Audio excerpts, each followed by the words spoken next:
और इस समय की एक और बड़ी खबर आपको बता दें, आतंकी उमर को लेकर बड़ा खुलासा। शू बॉम्बर हो सकता है आतंकी।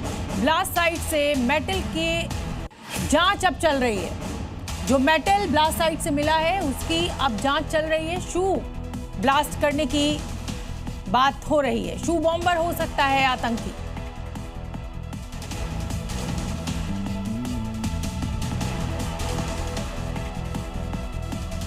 डॉक्टर उमर के शू बॉम्बर होने को लेकर यह एक्सक्लूसिव खुलासा हुआ है कि आतंकी उमर शू बॉम्बर हो सकता है।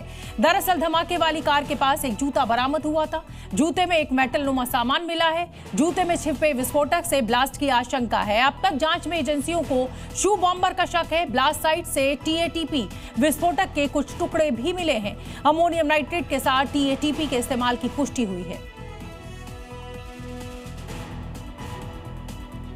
अब आपको बताते हैं कि ये मदर ऑफ शैतान यानी TATP आखिर है क्या। TATP यानी ट्राई एसीटोन ट्राई पैरोक्साइड एक घरेलू विस्फोटक है जो बेहद अस्थिर और खतरनाक होता है।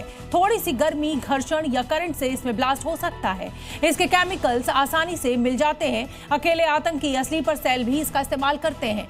लंदन, पेरिस और मिडिल ईस्ट में इससे कई धमाके किए गए। ये धमाका बेहद ताकतवर होता है, लेकिन ब्लास्ट के बड़े निशान नहीं मिलते। जैश जैसे ग्रुप इसे बड़े हमलों के लिए इस्तेमाल करते हैं।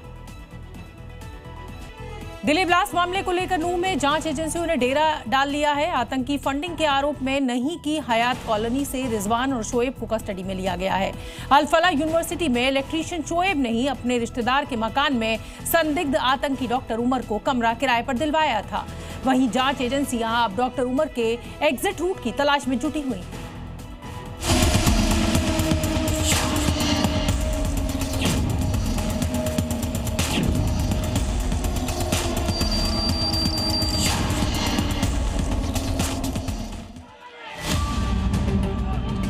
दिल्ली में धमाके के बाद व्हाइट कॉलर आतंकी उमर को लेकर हर रोज नए खुलासे हो रहे हैं। आतंकी उमर के टेरर के ठिकाने जहां वो अपनी खौफनाक मंसूबों वाली साजिश रच रहा था।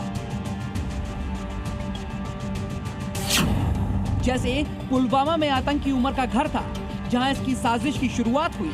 हरियाणा के फरीदाबाद में अल फलाह यूनिवर्सिटी में पढ़ाता था। वहीं उसके फार्म हाउस से एक और संदिग्ध कार भी बरामद हुई। नूह में किराए के घर में उसने आतंकी नेटवर्क बना रखा था और दिल्ली में उसने धमाका किया। अब नूह में स्पेशल टास्क फोर्स ये पता लगाने की कोशिश कर रही है कि उमर का एग्जैक्ट रूट क्या था। यानी अगर वो दिल्ली में ब्लास्ट अपने प्लान के मुताबिक करने में कामयाब हो जाता तो उसके आगे का प्लान क्या होता। आतंकी उमर के दूसरे जगहों में आने जाने को लेकर शहर के तमाम CCTV खंगाले जा रहे हैं। इसके अलावा एक बेहद चौंकाने वाला खुलासा भी सामने आया है।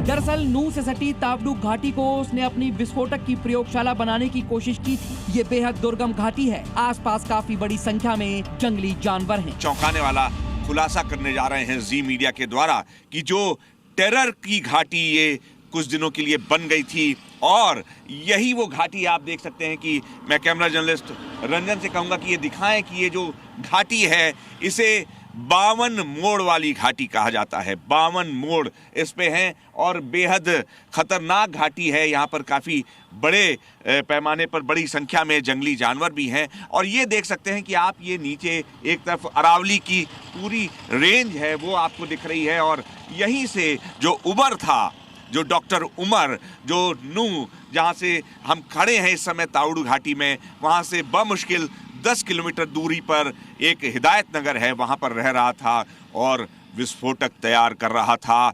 वो दिल दहला देने वाली घटनाओं को अंजाम देने की कोशिश कर रहा था जिसमें भारत में दहशतगर्दी को बढ़ावा मिल सके। वहीं नूह के पल्ला गांव में वक्त के संस्थान पर भी सुरक्षा एजेंसियों की नजर है। जानकारी के मुताबिक अब इस कॉलेज में भी कुछ कश्मीरी छात्र थे जो उमर के संपर्क में थे। अब जरा इस तस्वीर को देखिए। नूह के हिदायत नगर के जिस मकान में डॉक्टर उमर रहता था उसके अंदर का वीडियो सामने आया है जहां अभी भी काफी सामान पड़ा है। जांच एजेंसियों के खुलासे के बाद अब धीरे धीरे समझ आ रहा है ये ब्लास्ट की साजिश कितनी बड़ी थी। ब्यूरो रिपोर्ट, जी मीडिया।